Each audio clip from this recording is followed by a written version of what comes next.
ভারতীয় সেবাদাস সেবাদাসীরা আছে, যে সকল মালপানিরা আছে, যে সকল মোদির জারদ সন্তানরা আছে, তাদের কারণে এই দুঃসাহস তারা পেয়েছে। ভারত থেকে দূরত্ব বজায় রাখা মাস্ট, এটা ফরজ। আচ্ছা, ভারতের সাথে সকল প্রকার লেনদেন এটা বন্ধ হওয়াটা ফরজ।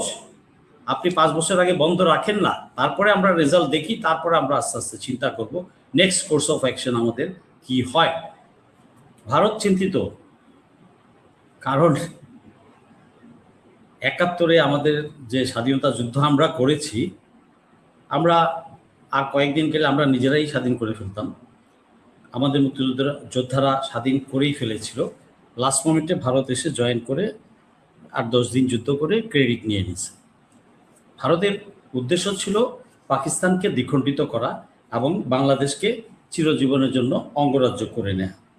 অঙ্গরাজ্য করেই রেখেছে ওই রাষ্ট্রপতি শহীদ জিয়াউর রহমানের ওই 4 বছর ছাড়া। আচ্ছা, এখন ভারত কেন চিন্তিত? ভারত তো চিন্তিত হবেই, কারণ সে তার অঙ্গরাজ্য যেটা করে ফেলেছিল সেটাকে তারা হারাইছে স্বাভাবিকভাবেই, সেই জন্য তারা চিন্তিত।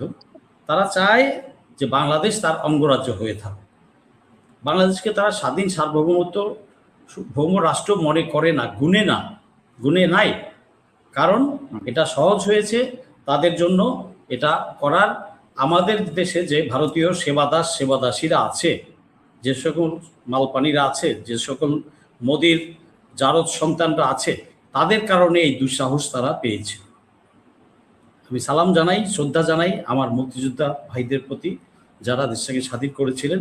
কিন্তু আফসোস, এটা পরবর্তীতে ভারতের অঙ্গরাজ্যে পরিণত করে নিয়েছে এই দেশের কিছু দালাল এবং ভারতের দুষ্টামির কারণে সেটা ভারত পেরেছিল, যেটা আমরা 24-এ এসে আবার পুনরুদ্ধার করেছি। আচ্ছা, এখন ভারত উদ্বিগ্ন হবে, কারণ ভারত ওই যে অঙ্গরাজ্য করে রাখতে চায়, আবার পারছে না। ডক্টর ইউনূসের সময় পারে নাই। আচ্ছা, যে কারণে তারা আবার এখন উদ্বিগ্ন যে তারেক রহমান তাদের কথা শুনেন কি না। বিএনপিতে তো লেসপেন্সার ভারতের দালাল আছেই, সেটা গত 16 বছর ভারতের পক্ষে কাজ করেছে, হাসিনার পক্ষে কাজ করেছে, ভারতের পক্ষে কাজ করেছে, দালাল মিডিয়াগুলো আছে। বিএনপির এই চোর নেতাগুলা খালেদা জিয়াকে মৃত্যুর মুখে ঠেলে দিয়েছে, তাকে মুক্ত করে নাই, না মুক্ত করতে চায় নাই। প্রতিবারে আন্দোলন তুঙ্গে উঠেছে, আবার এই নেতাদের কারণে, মির্জাফর নেতাদের কারণে সেটা আবার জিরোতে নেমে গেছে। এখন কেউ কেউ বলে যে, আমি সোশ্যাল মিডিয়াতে দেখলাম, কেউ বলে লাল গালিচা সম্বর্ধনা দিল, শি জিনপিং তো ছিল না। তাদের একটা প্রোটোকল আছে, তারা তাদের প্রেসিডেন্ট সবার বেলায় ইয়েতে আসেন না, এয়ারপোর্টে রিসিভ করতে আসেন না, একটা মন্ত্রী পদমর্যাদার কাউকে পাঠান।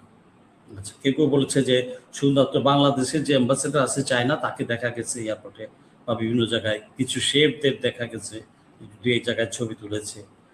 তো যাই হোক, কী রিসেপশন দিল, লাল গালিচা দিল কি দিল না, সেটা আমার মাথা ব্যথা না, আমাদের কিছু যায় আসে না। রাষ্ট্রীয় প্রোটোকল মেনে তারা যতটুকু করেছে। কিন্তু আমার কথা হচ্ছে, আমার কি লাভ হচ্ছে, আমার দেশের কি লাভ হচ্ছে, সেইটা আমি দেখব। এখন এই সাথে কারা কারা গেছে, এটা আরেকটা মানুষ সমালোচনা করছে। তার প্রেসিংয়ে যারা গেছে তারা সবই মানে স্বনামধন্য বা প্রফেশনাল ব্যাকগ্রাউন্ডওয়ালা কেউ যায় নাই, যেটা আমি দেখলাম জুলকার নাইন শায়ারের পোস্টে। আচ্ছা, যাই হোক, এখানে অনেক প্রস্তুতি নিয়ে যাওয়া উচিত ছিল। আমি জানি না সেই হোমওয়ার্ক বা গ্রাউন্ড ওয়ার্ক করে গিয়েছে কিনা। সাধারণত এই ধরনের বড় ভিজিটের আগে, 2 রাষ্ট্রপ্রধানের মানে মিটিংয়ের আগে, ভেন্যুতে যাওয়ার আগে সচিব পর্যায়ে, তারপর উপদেষ্টা পর্যায়ে বিভিন্ন কয়েক দফা মিটিং হয় নিয়ম। তারপরে অনেক কিছু ড্রাফট ফাইনালাইজ হয়ে যাওয়ার পরে তারপরে রাষ্ট্রীয় সর্বোচ্চ ব্যক্তিটা যান, যার সম্মানে এবং যাদের উপস্থিতিতে, 2 পক্ষের হাইয়েস্ট বডির উপস্থিতিতে চুক্তি স্বাক্ষরিত হয়। তো সেইগুলা কিন্তু আমরা দেখতে পাই নাই। তো যাই হোক, হয়তো গ্রাউন্ড ওয়ার্ক হয়েছে, আমি ধরে নিলাম। তা আমরা আশা করব, এবং জাতি আশায় আছে যে ভালো কিছু চুক্তি সেখানে হবে। অন্তত পক্ষে 3টা চুক্তি হওয়া দরকার, অন্তত পক্ষে। একটা হচ্ছে তিস্তা, আর একটা হচ্ছে আমার লালমনিরহাট এয়ারপোর্ট নিয়ে, আর আরেকটা হচ্ছে অস্ত্র কেনা নিয়ে। JFC-10 এবং এই ধরনের আরও উন্নত মানের এয়ারফোর্সের, নৌবাহিনীর এবং আর্মির জন্য অস্ত্র চুক্তি কী কী করছে সেটাই দেখার বিষয়। এরপরে ইনফ্রাস্ট্রাকচার ডেভেলপমেন্ট এবং ব্যবসায়ে বা শিল্পায়নে বিনিয়োগ বা খনিজ সম্পদ আহরণের বিনিয়োগ এইগুলা আসছে। তো এই পর্যন্ত যেটা সোশ্যাল মিডিয়ার কল্যাণে দেখলাম যে 2টা চুক্তি নাকি হয়েছে আর 13টা সমঝোতা স্মারক সাইন হয়েছে। তো 2টা চুক্তি কী কী সেটা আমরা জানি না, এটা এখনও খোলসা করা হয়নি। আর 13টা সমঝোতা স্মারক কী কী সেটাও আমরা জানি না। কারণ না জেনে ফিজিক্যালি মন্তব্য এই মুহূর্তে করতে পারছি না, তবে ভালো কিছু আমরা আশা করছি। আশা করব জনাব তারেক রহমানের এই ভিজিট, আমাদের মাননীয় প্রধানমন্ত্রীর এই ভিজিট আমাদেরকে হতাশ করবে না। আচ্ছা, কারণ যেই 3টা মিনিমাম চুক্তি হওয়া দরকার এটা করতে হবে। আর এটা যদি করতে না পারে বা ধরুন আল্লাহ না করুক হইল না, তাহলে এটার কারণ কি হতে পারে? আচ্ছা, তার আগে বলে নিই মালয়েশিয়ার ছোট একটা পার্ট। মালয়েশিয়াতে কি আমাদের শ্রমবাজার খুলেছে? নতুন কোনো কিছু অ্যাড হয়েছে? যদি না হয়ে থাকে তাহলে সেখানে হতাশ করবে আমাদেরকে। আচ্ছা, এখন চীনের বেলায় আমি তো বললাম ওই 3টা মেজর চুক্তি হতেই হবে। আচ্ছা, এছাড়াও সবগুলো অন্যান্য এয়ারপোর্ট যেগুলো আছে, শায়েস্তাগঞ্জ, তারপরে কুমিল্লায় আছে, ফেনীতে আছে, ঠাকুরগাঁও আছে, আর কয়েকটা, এগুলাতে অ্যাক্টিভেট করা দরকার। তো একটা বড়সড় প্যাকেজের চুক্তি হওয়া দরকার চায়নার সাথে। আর আপনি চায়নার সাথে করবেন না, এই কার সাথে করবেন? চায়না তো এখন সুপার পাওয়ার, আমেরিকার মানে যুগ নেমে গেছে।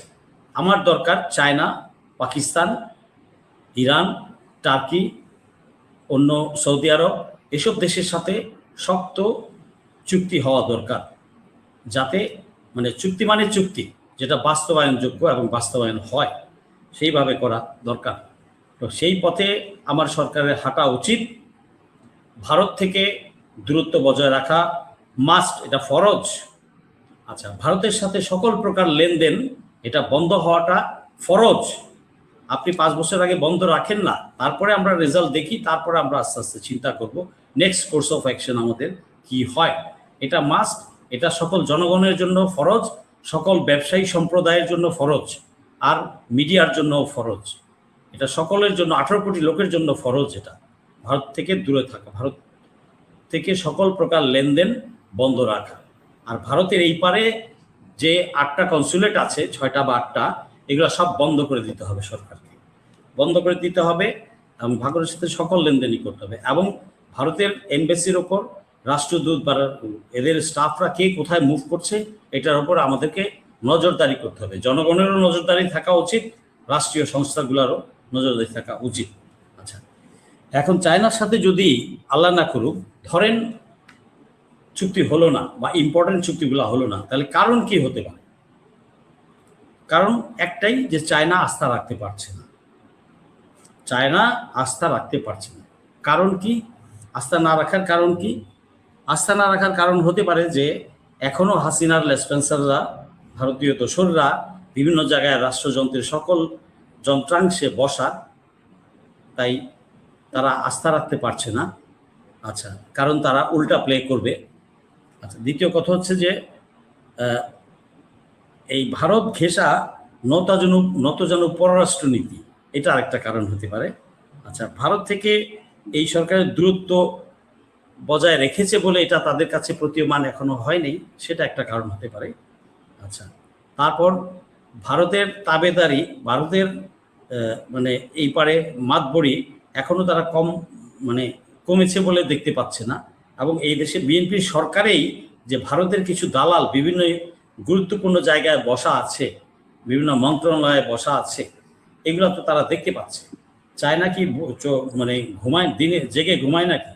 চায়না সব খবর রাখে। ইরান ওয়ারে চায়না যে রোলটা প্লে করেছে, তারা দুনিয়ার তাবৎ খবর না রাখলে এত মাস্টার স্ট্রোক মারতে পারে না।